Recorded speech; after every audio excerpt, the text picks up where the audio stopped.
नमस्कार मित्रांनो, प्रेमाची गोष्ट या मालिकेच्या आजच्या एपिसोडमध्ये आपण पाहणार आहोत. सगळे सईच्या कस्टडीसाठी कोर्टमध्ये आलेले असतात. तर जज सईला विचारतात की तुला मम्मी बरोबर राहायचंय की पप्पा बरोबर. तर सई खूपच घाबरलेली असते. सई सांगते की मला आईसोबत राहायचंय. तर सई सांगते की मला माझ्या सावनी आई बरोबर राहायचंय. सईचे हे शब्द ऐकताच मुक्ता व सागर यांच्या दोघांनाही मोठा धक्का बसतो. पण मात्र हर्षवर्धन आणि सावनी ते दोघीही खूप खुश होतात. सावनी लगेच सईजवळ येते आणि तिला प्रेमाने जवळ घेते. सावनी सागर व मुक्ताकडे खूपच रागाने पाहत असते. तर हर्षवर्धन स्वतःशीच हसत विचार करतो. या सगळ्या गोष्टीमुळे मुक्ता मात्र खूप अपसेट होते. सावनी जेव्हा सईला तिच्याजवळ घेऊन जाते तेव्हा सई मुक्ताकडे खूपच मायेने पाहत असते. मुक्ता व सईची एकमेकींची आपुलकी डोळ्यातूनही दिसत असते. तर हे सगळं जजना देखील समजतं. तर जज सांगू लागतात, पुढच्या अर्ध्या तासात कोर्ट आपला निकाल जाहीर करेल. याच कोर्टात पुढच्या अर्ध्या तासात अंतिम निर्णय घेण्यात येईल. आणि जज साहेब तिथे निघून जातात. त्यानंतर सावनी आणि हर्षवर्धन दोघीही खूप खुश असतात. सागर मात्र खूपच अपसेट असतो. सई घाबरते, तिला काय करावं काहीच सुचत नाही आणि ती लगेच तिथनं निघून जाते. तर हर्षवर्धन आणि सावनी देखील लगेच सईच्या मागे जातात. त्यालाही समजत नसतं की हे सगळं काय होतंय. इकडे माई बाहेर बसलेली असताना सई लगेच येते आणि माईंना मिठी मारते. माई सईला विचारतात की काय झालं. तर सई सांगते की काहीच नाही. माई सईला पिण्यासाठी पाणी आणायला जातात. सई मात्र खूपच अपसेट होत रडत असते. तर तेवढ्यात तिथे हर्षवर्धन आणि सावनी येतात. हर्षवर्धन मात्र खूपच हसत असतो. सावनी त्याला विचारते की हर्ष तुझी स्माईलच सांगते, नक्की सांग की तू काय केलंस. तर हर्षवर्धन म्हणतो ते सगळं सोड, हे हर्ष का जादू आहे. सावनी मात्र हर्षवर्धनचं कौतुक करत म्हणते, हर्ष मला आज कळतंय की तुझ्यासारखा पार्टनर मला कधीच मिळाला नसता. हर्षवर्धन म्हणतो आता तू बघतच राहा, असे 5-6 सागर जरी आले तरी सईला आपल्यापासून कोणीच हिरावून घेऊ नाही शकत. इकडे दुसरीकडे सागर खूपच चिडलेला असतो. तर मुक्ता सागरच्या जवळ येते. सागर मुक्ताला म्हणतो, करा, अजून लग्न करायचं होतं ना तर करा, काय फायदा झाला हे सगळं करून. शेवटी सईने सावणीलाच निवडलं ना. हे लग्न फक्त सईसाठी केलं होतं. आता या लग्नाचा, या चिटकवलेल्या नात्याचा काहीच उपयोग नाहीये. इकडे सावनी आणि हर्षवर्धन दोघेही मुक्ता व सागरची मजा घेत असतात. तर सागर लगेच घाईघाईत त्याच्या खिशातून मोबाईल काढतो आणि मुक्ताला सांगतो, मी आत्ताच वकिलांशी बोलतो डिवोर्स पेपरसाठी. मुक्ता विचारते, हे सगळं काय बोलताय तुम्ही. सागर म्हणत असतो, आपण हे सगळं सईसाठी केलंय. आता सईच नसेल तर या अनवॉन्टेड नात्याचा काय उपयोग आहे. तेवढ्यात तिथे हर्षवर्धन येतो आणि सागर मुक्ताला म्हणतो, काय नशीब आहे ना तुमचं, ज्या कारणांसाठी लग्न केलं होतं ते कारणच हातातून गेलं. म्हणजे आता कुठे लग्न झालंय तुमचं, तुमचे लग्नात आलेले गिफ्ट सुद्धा उघडलेले नसतील. माझ्या खूप सदिच्छा आहेत तुमच्या मागे सागर, कारण तुझं हे सुद्धा लग्न तुझ्या जुन्या लग्नासारखं सदिच्छा व्हावं एवढीच इच्छा.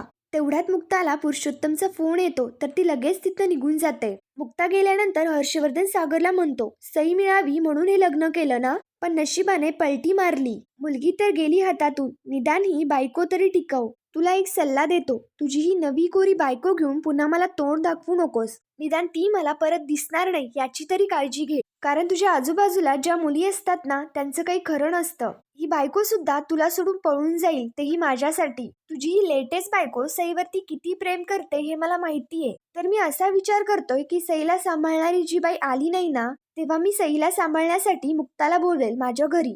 हर्षवर्धनचं हे बोलणं ऐकताच सावनी मात्र गालातल्या गालात हसत असते. हर्षवर्धन म्हणतो, चल पाठवशील ना तिला माझ्या घरी. हर्षवर्धनचं हे सगळं बोलणं ऐकताच सागरला त्याचा खूप राग येतो आणि सागर लगेच त्याची कॉलर पकडतो. मुक्ता फोन संपवून त्यांच्या जवळ येते. मुक्ताला पाहता सागर लगेच हर्षवर्धनची कॉलर सोडून देतो. तर हर्षवर्धन मुक्ताला म्हणतो, मी सागरला हेच सांगत होतो, तुला जर सईची कधी जरी आठवण आली तर तू माझ्या घरी येऊ शकते, मीच तुला स्वतः इन्व्हाइट करतोय. तर हर्षवर्धन सागरला विचारतो की हो ना सागर, मी हेच सांगत होतो ना. तर सागर काहीच बोलत नाही आणि हर्षवर्धन त्यांच्या दोघांना लग्नाच्या शुभेच्छा देतो. हर्षवर्धन म्हणतो, लग्नाची जर पार्टी ठेवली तर पार्टीसाठी मला बोलव. तर हर्षवर्धन तिथनं निघून जातो. त्यानंतर हर्षवर्धन सावनीकडे येतो. सावनी विचारते, अरे कशासाठी केलंस हे सगळं. तर हर्षवर्धन सांगतो, अगं मॅनर्स. त्यांनी आपल्याला लग्नासाठी इन्व्हाइट नाही केलं कारण सागरला मॅनर्स नाहीयेत. आपण केक जिंकलो तरीही त्याने आपल्याला कॉंग्रॅच्युलेशन सुद्धा नाही केलं. हर्षवर्धनच्या बोलण्यावरती सावनी लगेच हसायला लागते. इकडे दुसरीकडे सागर मात्र खूपच टेन्शन मध्ये असतो. तर सागर सईकडे पाहतो आणि स्वतःशीच विचार करतो की सई तर खूप घाबरलेली दिसतेय. तिने सावनीला का निवडलं. मला माहितीये की तिला सावनी नाही आवडत, पण असं काय आहे ते त्यांच्यात आहे आमच्यात नाहीये. भरोसा की प्रेम. पण ठीक आहे सई, तू जिथे कुठे असशील तिथे खुश राहा. त्यानंतर मुक्ताई सईकडे पाहते. सई मुक्ताकडे पाहते तर तिचे डोळे लगेच भरून येतात. मुक्ताला लगेच मागच्या वेळी कोर्टात घडलेला प्रकार आठवायला लागतो. म्हणजेच सईने स्वतः मला निवडलेलं होतं. तिला जेव्हा सई पहिल्यांदा आई म्हटली होती तो सगळा प्रकार आठवत असतो. सईने मुक्ताला दिलेली बेस्ट मॉमची ट्रॉफी, या सगळ्या गोष्टी आठवताना मुक्ता अपसेट होत खूप रडत असते. मुक्ता खूपच रडत असताना सागर ते सगळं पाहतो आणि मुक्ताजवळ येत मुक्ताला धीर देत म्हणतो, या सगळ्या गोष्टीमध्ये रडण्यासारखं काय आहे? आपण कधीच नवरा बायको नव्हतो, हे नाटक होतं, हे विसरलात का तुम्ही? मुक्ता म्हणते, काय हो, तुम्हाला काय वाटलं हे लग्न मोडणार आहे म्हणून मी रडतीये का? तुम्ही इतकेही महत्वाचे नाही आहात माझ्यासाठी. मला रडू येतंय कारण सईने सावनीला चूज केलं. खरं तर आनंद व्हायला हवा कारण सावनी आई आहे तिची. पण मी हे लग्न सईसाठी केलं होतं ना. यातली मंत्र वचनं काहीच खोटं नव्हतं. मी माझ्या अख्ख्या आयुष्याची स्वप्न पाहत होते सई बरोबर. सागर मात्र मुक्तालाच म्हणतो की सई तुमच्यावरती प्रेम करते हा तुमचा गैरसमज होता. सईने तुमच्यावरती कधीच प्रेम केलं नाही. सईने तुम्हाला तुमची चॉईस दाखवून दिली. आजवर मुलं तुम्हाला रिजेक्ट करत होते, आज सईने रिजेक्ट केलंय. मुक्ताला हे सगळं बोलून सागर कोर्टात आतमध्ये निघून जातो. तर सावनी आणि हर्षवर्धन हे दोघीही सईला घेऊन आतमध्ये निघून जातात. तर पुन्हा हिअरिंग सुरू होते. तर जज सांगू लागतात की आपण सईला आत्ताच विचारलं की तुला कोणाबरोबर राहायचंय, तर तिने आपल्याला उत्तर दिलं. पण आपण जेव्हा मागच्या वेळी तिला विचारलं होतं तेव्हा तिने हे उत्तर उलट दिलं होतं. त्यामुळे निकाल द्यायला कोर्टाला थोडासा विलंब लागला. आतापर्यंतच्या हाती आलेल्या पुराव्यांवरून असा निर्णय कोर्ट घेत आहे की सई सागर कोळी यापुढे ती तिच्या आईबरोबर राहील. जजचे हे शब्द ऐकताच सावनी व हर्षवर्धन यांच्या दोघांनाही खूप आनंद होतो. पण मात्र मुक्ता सागर दोघेही अपसेट होतात. तर जज पुन्हा सांगतात की मी हे पुन्हा सांगतोय की सई कोळी ही तिच्या आईकडे म्हणजेच मुक्ता सागर कोळी यांच्याकडे राहील. जजचं हे बोलणं ऐकताच सगळ्यांनाच खूप आनंद होतो. सागर, बापू, इंद्रा हे तिघेही लगेच एकमेकांच्या गळ्यात पडतात. हे सगळं ऐकताच सईला देखील व मुक्ताला देखील खूप आनंद झालेला असतो. सावनी मात्र जज साहेबांकडे येत मोठ्याने ओरडत विचारते की हे तुम्ही काय बोलताय? मगाशीच सईने सांगितलं की तिला तिच्या आईकडे राहायचंय. हर्षवर्धनही जजला म्हणू लागतो की तुम्ही सईला परत विचारू शकता की ती म्हणेल की मला माझ्या श्रावणी मम्माकडे राहायचंय. जज मात्र त्यांच्यावरती ओरडत म्हणतात की कोर्ट सुरू असताना कोणी असं मोठ्याने ओरडून बोलू शकत नाही. कोर्टाचा तुम्ही अपमान करू नका. कोर्ट सांगू लागतं की मगाशी जेव्हा विश्रांतीचा वेळ दिला होता तेव्हा मी सईशी बोललो आणि तिने मला जे काही सांगितलं ते सगळ्यांसमोर यायलाच हवं. कोर्ट सईला म्हणतात की सई बाळा तू घाबरू नको, जे काही आहे ते खरं खरं सांग. मगाशी तुम्हाला जे काही सांगितलंस ते इथे सर्वांना सांग. सई सांगू लागते की हर्षवर्धन त्यांच्या कारकडे मला घेऊन गेले आणि सई पुढे घडलेला प्रकार सांगू लागते. हर्षवर्धन सईला म्हणतो तुला कोर्टात विचारलं जाईल की तुला तुझ्या कोणत्या आईकडे राहायचंय, तेव्हा तू तिथे सांग की मला माझ्या सावनी आईकडे राहायचंय. तर सई लगेच म्हणते नाही, मला माझ्या मुक्ता आईकडे राहायचंय. हर्षवर्धन मात्र प्रेमाने सईला भुरळ पाडण्याचा प्रयत्न करत असतो आणि सईला म्हणतो की तेच तर सांगतोय मी तुला. तुला माहिती का प्रॉब्लेम तुझ्या पप्पामध्ये, म्हणून त्याला सावनी मम्मा सोडून गेली होती.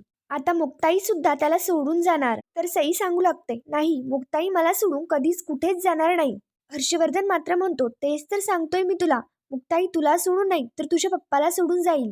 जेव्हा पण तो लग्न करतो ना तेव्हा तो फार विचित्र वागतो. तेच तर सांगतोय, तो तुझ्या मम्मावरती किती ओरडतो. पाहिलंयस ना तू, म्हणूनच मम्मा सोडून आली. आता तूच तर बघ, तो मुक्ता आईवरती आधीपासूनच खूप ओरडतो. पाहिलंयस ना तू कसा ओरडतो तो मुक्ता आईवरती. आता माहितीये का तुला, सावणी आई जशी तुला सोडून गेली तशी मुक्ता आई सुद्धा जाणार. सगळे सोडून गेल्यानंतर तू एकटीच राहणार आणि तुझा आदित्य दादा, तुझ्या पप्पानी त्याला बेशुद्ध होईपर्यंत मारलं होतं. तुला राहायचंय का अशा पप्पासोबत? तर मुक्ताई तुला कधीच नाही मिळणार. मी सांगतोय तसं कर. जेव्हा तुला जज अंकल विचारतील तेव्हा तू सावनी मम्माकडे राहायचंय असं सांग. तू आमच्याकडे आली तर मुक्ताई आमच्याकडे येईल. मग आम्ही मुक्ताला सांगू की सईला घेऊन जा म्हणून, मग तू मुक्ताकडे राहशील. तर हर्षवर्धनचं हे सगळं बोलणं सावनीला देखील पटत असतं. हा सगळा घडलेला प्रकार सावनी कोर्टासमोर सांगते. तर जज लगेच हर्षवर्धनवरती ओढत म्हणतं, एका लहान मुलींच्या भावनांशी खेळायला तुम्हाला लाज नाही वाटत? या केसमध्ये आधीपासूनच असं होत आलंय. सागरला मात्र हर्षवर्धनचा खूपच राग आलेला असतो. त्यानंतर सईला खूप आनंद होतो आणि सई प्रेमाने लगेच मुक्ताला मिठी मारते. सईचा हे सगळं आनंद पाहता मुक्ताला देखील खूप आनंद होतो. पुढील भागामध्ये आपण पाहणार आहोत सई येणार म्हणून सगळ्यांनाच खूप आनंद झालेला असतो. त्यानंतर पुढील भागामध्ये आपण पाहणार आहोत सगळे सई येणार म्हणून सईची खूप थाटामाटात तयारी करतात. सईला सोडण्यासाठी सावनी व हर्षवर्धन दोघेही आलेले असतात. सईला नेण्यासाठी सागर मुक्ता येतात. सई लगेच प्रेमाने सागरला मिठी मारते. हर्षवर्धन सागरवरती ओरडत म्हणतो, एवढा ऍटिट्यूड कुठून आला रे तुझ्यात? या मुलीमुळे तर सागर लगेच हर्षवर्धनवरती ओरडत म्हणतो, तोंड सांभाळून बोलायचं, बायको आहे ती माझी, मिसेस मुक्ता सागर कोळी. सागरचे हे शब्द ऐकताच मुक्ताला देखील खूप आनंद होतो. पुढील भागांच्या डेली अपडेट्ससाठी मराठी रंग या चॅनलला लगेच सबस्क्राईब करा. धन्यवाद.